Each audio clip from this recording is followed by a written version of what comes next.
What is up, everyone? Welcome to the Football Chatbox. My name is Ryan, and welcome to the Game Week 7 match review, where we go through the games, talk about some of the players that performed really well, talk about my team as well in this one at the start, and then we'll look at some players that you can look to buy for the upcoming Game Week 8. So, having said all of that, if you are new, make sure to hit the like button, hit the subscribe button, and help us to get to 2,500 subscribers. And let me know, how did your game week go? Did you get a green arrow? Did you get a red arrow? Let me know in the comments. And are you playing a wildcard this week? Because I want to know that as well. Or are you bench boosting this week? Because we'll definitely be doing a wildcard draft as well. For those of you who are wildcarding, I'll be most likely on a bench boost as well. So let me know in the comments which chip you are playing for game week 8. Having said that, let's get straight into the video.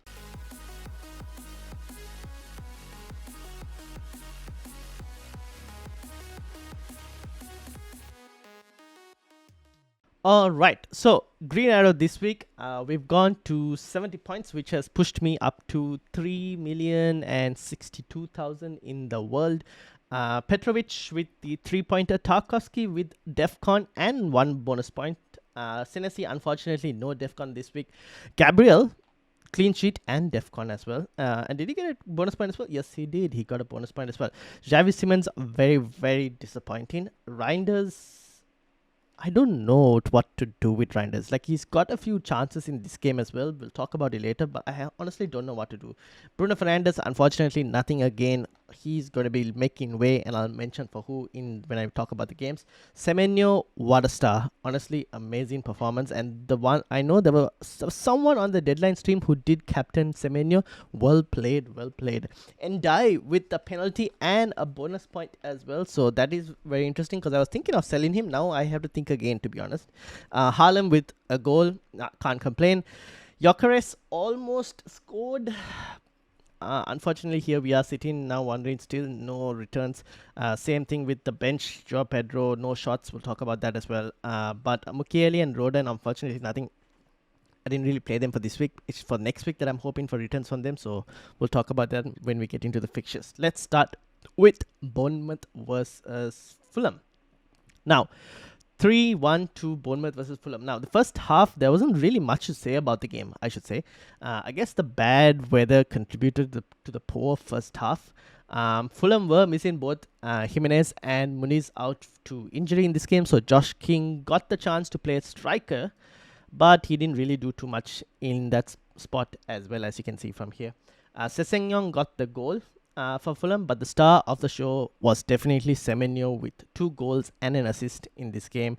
But I think Kluivert probably had the best goal of the night with an absolute stunner in terms of his return. Apart from that, obviously, we had Senesi, who missed out on DEFCON. Bit of a shame. I think maybe the game, like the weather, contributed towards like not that many like duels and all of that. So anyways, we can't really say much about it, but hopefully next game we get some DEFCON as well, and ideally a clean sheet, because Petrovic obviously didn't manage to keep a clean sheet, which was also kind of shame, because the game was under less than 1. I think Fulham had 0.88 xg. Yeah, 0.88 xg. So it's a bit of a shame that obviously the one goal from Sessegnon was the one that ended up with the Fulham goal, but it's a shame that they couldn't keep a clean sheet from Bournemouth. But still, I think Bournemouth players are a good buy, and now Kluivert is also entering the discussion of a potential player that you could have a look at. Evanilson, I would avoid, to be honest, but if Kluivert can get starts, then he'll definitely be up there as part of the conversation. Semenyo is still amazing buy, to be honest. Let's move over to Leeds versus Spurs. Now, Kudus, once again, the star player for Spurs. Meanwhile, I'm sat here with Xavi Simons, and I wish I never actually bought Simons, and I actually listened to Sam and went and bought Kudus instead, because Kudus gets the minutes, Xavi Simons gets the subs after about 70 odd minutes, which is a shame. Richarlison didn't start this game, and Matthias still started and got an incredible goal, I should say. Now, the thing with Xavi Simons is he seems like the assister to the assister, if you get what I mean. Like, he's creating some chances, but it's just that I think he's still trying to adapt to the league and also adapt to his teammates. Kudus is still the star player. But Spurs' fixtures are getting trickier from now, and I would probably look to sell their players if you had them at this moment, except for maybe Kudus. Because of his form, you could continue to probably keep Kudus. The others I probably start to sell because the fixtures are getting tough. From Leeds' perspective, it's another different goal scorer in this time for them. So picking their attack is like, I guess you're looking for a needle in a haystack, because you have no idea who exactly is going to get the returns, and you kind of have to hope you get lucky with the attacker you have picked. Now, obviously, they have two great fixtures in the next two. And for those of you looking to bench boost, I'm still pretty happy with Joe Rodon in my team. So for bench boost option, I think the defense is still not too bad if you're looking for game week 8 or even game week 9. Even though he didn't get DEFCON in this game, I'm hoping for some returns in the upcoming game at least. So that's Leeds versus Spurs. Let's move over to Arsenal versus West Ham. Now, a bit of a comfortable win for Arsenal, 2-0 in this game. Odegaard injured once again, which means Zubimendi will now play more games, and that leads to Timber getting more involved centrally as well in this, which makes both Gabriel and Timber from the defensive perspective as interesting buys, I would say. Saka back in the goals, took the penalty. Now, does that mean that he is the main penalty taker? Probably. I think until for the moment you have to assume that Saka is the main penalty taker, and occasionally Gyökeres might get the chance to take penalties, like how last season Odegaard occasionally took some penalties. Gyökeres might potentially get the chance to take penalties, but for now I think we kind of have to assume that Saka is a penalty taker if he's on the pitch, which makes him a great buy for the upcoming set of fixtures as well for Arsenal. Now, apart from that, I would also say Declan Rice doing pretty well. 3 bonus, got a goal as well in this game against his former team. He's offering great value alongside like someone as a Caicedo as well on similar price ranges around that area. Declan Rice is definitely offering great value for an Arsenal option. If you're actually looking for a third and you didn't want to go Gyökeres, and if you're going Saka and Declan Rice, I can't complain, to be honest. He's offering great value. Gyökeres very close to scoring. If he put that cross that Declan Rice made into the back of the net, we might be having a slightly different conversation now, but so far we're still waiting for some goals. I'm going to keep him for the next 2 at least, but then if he doesn't return in the next 2, there are other strikers that are scoring, and we'll mention it when we get to Chelsea as well, but there are other strikers who are scoring and are kind of decent alternatives. From West Ham's point of view, the fixtures are going to improve now over the next 4. Obviously you guys can't see these because it doesn't show you West Ham's fixture, but the last row, the one before the last row, is where West Ham are, and they've got Brentford, Leeds, Newcastle, and Burnley in the next 4. Actually, I can show it for you from this way. So as you can see, Brentford, Leeds, Newcastle, and Burnley for West Ham, and Paqueta is obviously one of the options that people will be looking to get alongside, I would say, Jared Bowen and even Diouf. So if you didn't go for Gyökeres and you wanted a different striker option, Jared Bowen in the next 4 games with West Ham's slightly more easier fixture is definitely an alternative. So let's move over to Man United versus Sunderland. Sesko with the goals again, Mbeumo with points again, Mason Mount getting one of his first goals for the season. United did play really well. They should have probably scored more in that first half.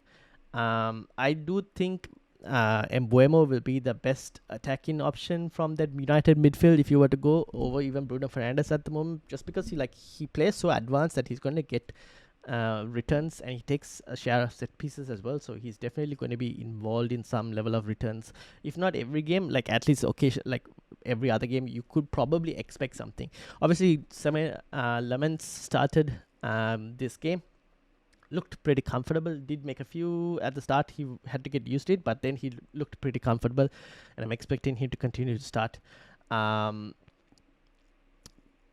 Bruno obviously didn't get anything from this. He should have probably had a goal that was saved by an amazing save from Rufus. So Bruno's been very close to where if he didn't miss some of those penalties, and if that goal that Rufus didn't make the save for went in, could be looking at a lot of points now, but unfortunately we're looking at something else. And now that Saka is getting returns, it's hard to ignore Saka, and a lot, including myself, might potentially be looking to make Bruno to Saka as a move for the upcoming game week.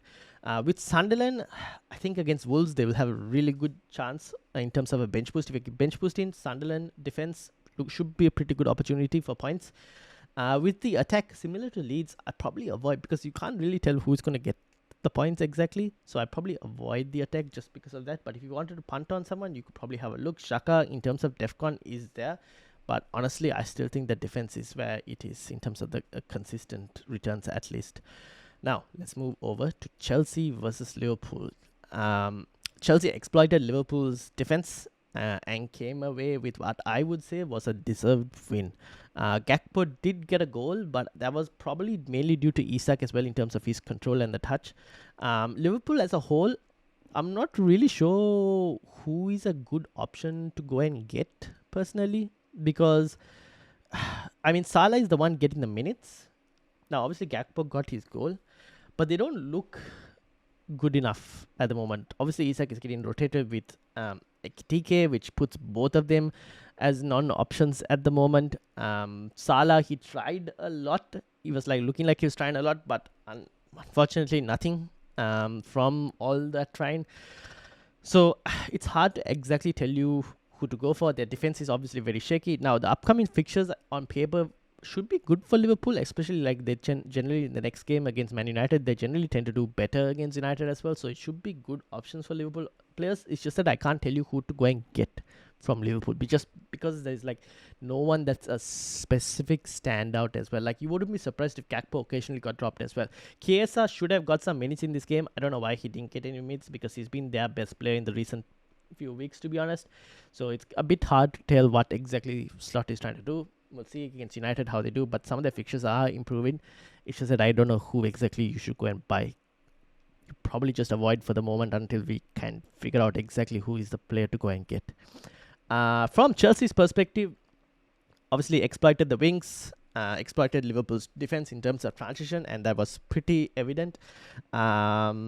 Caicedo he's entered the conversation, or maybe he should have been there from the start of the conversation, because he's getting new DEFCON, he's occasionally getting attacking returns as well.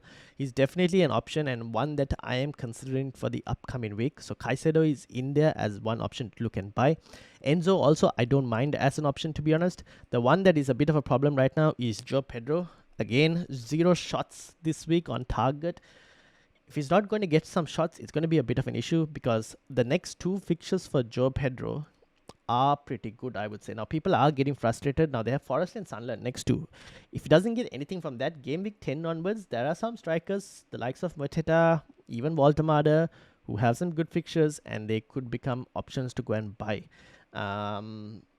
So that is something that we had to kind of keep an eye out for. He's not an out-and-out number 9 striker, Joao Pedro. He's definitely more of a number 10-ish type striker.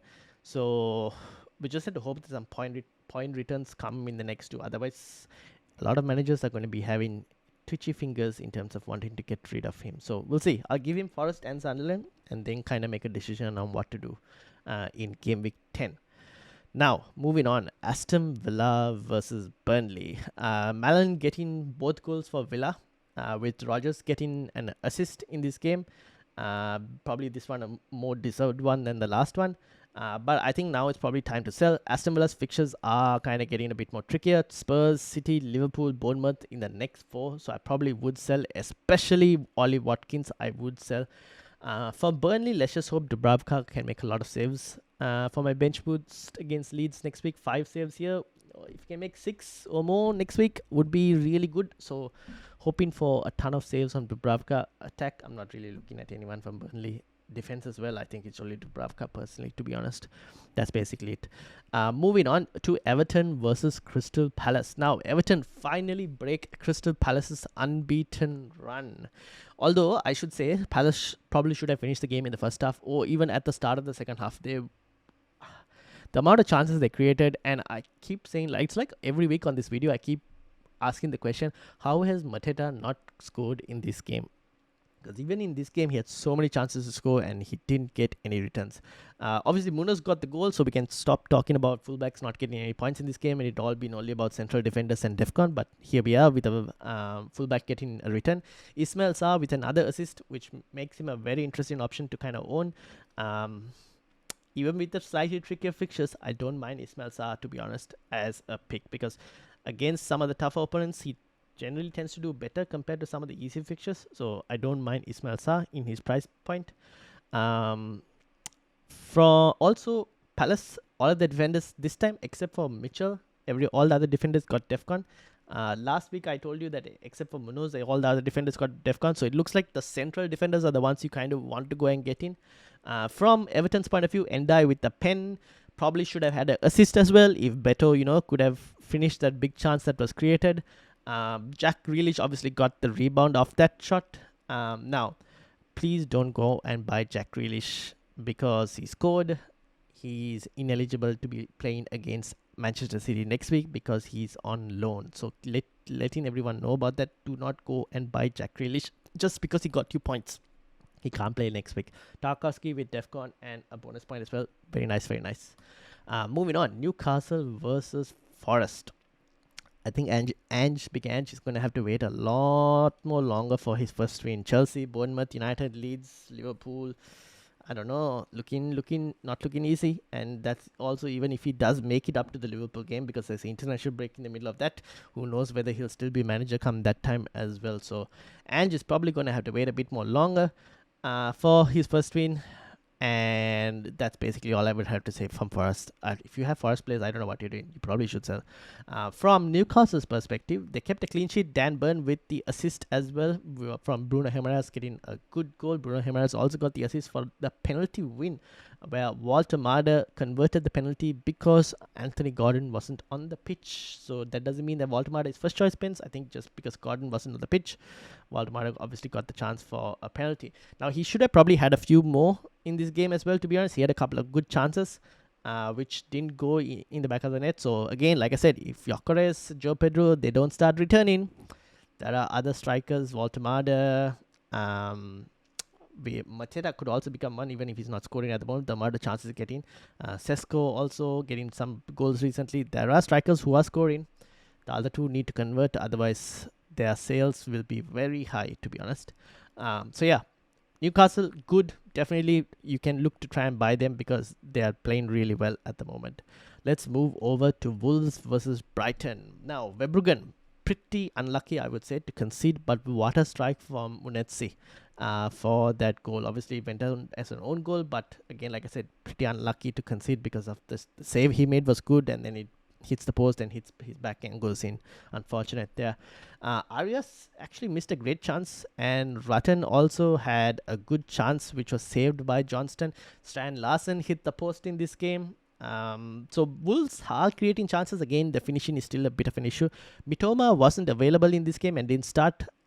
So you had Minte and, if I'm not mistaken, let me try and find the... I've forgotten the second player. Oh, you had Minte and Gruder on the wings in this game. I think Gruder was mostly on the left or Minte on the right. But anyways, you had those two playing this game. Minte still, I think, even though he didn't get any returns in this one, because of his minutes, I still like him as a Brighton option if you wanted to go. Although I would probably avoid Brighton defense, even though Van Dijk did get the goal. I still probably avoid Brighton defense. So ever since I also mentioned that Jose Sa should be benched after his performance against Leeds, you can go and check it. It was in one of these videos I mentioned where after the Leeds game that Jose Sa should be dropped because he wasn't that great. And now Johnston is back, and Wolves actually have improved a bit. They've got a few points here. They've got a few wins as well. So definitely a team that you probably want to try and still target, but they've improved and they're not conceding too many as well at the moment. So yeah, hopefully though, next week, bench boost when I'm having Sunderland defense. Some points for my Sunderland players. Moving on, Brentford versus Manchester City. Haaland, a goal again. Reinders, on the other hand, came close twice. Once he kind of ran, he dribbled past a few defenders, and then in the final minute, just inside the box, he ran into a defender and lost the ball. And the other was an amazing save by Kelleher as well. So I'm not really sure what to do with Reinders, to be honest. You tell me, if you have Reinders, what do you do with him? Like, he's getting some opportunities to score, but so far the points haven't really been coming. And I'm worried that the one time I either look to sell him or bench him, he's probably going to go and get a return. So I'm not really sure what to do with Reinders at the moment. Should I sell him? Should I keep him? I mean, he's consistently getting returns, and not returns. He's consistently getting minutes, which a certain Doku didn't get this week. Obviously dropped. And Pep Roulette strikes again, even after a great performance, which kind of makes Reinders a bit more reliable because he's getting the minutes at least. So that's basically all I have to say from this game. I mean, there were a few chances for Brentford at the end, but nothing else too much to say from Brentford's perspective apart from that. Obviously, Guardiola with the assist. but I still don't know if I really trust City defense, to be honest. So yeah, that's basically it from the games. Let me know in the comments how you went, and if you reached up to this point, make sure to hit that like, hit the subscribe. I'll see you all Wednesday for a team selection stream, or maybe like a review stream, more like a review stream on Wednesday, just to have a discussion of how we're going, what we've learned so far, and all of that. So yeah, I'll see you all on Wednesday. Peace out, everyone.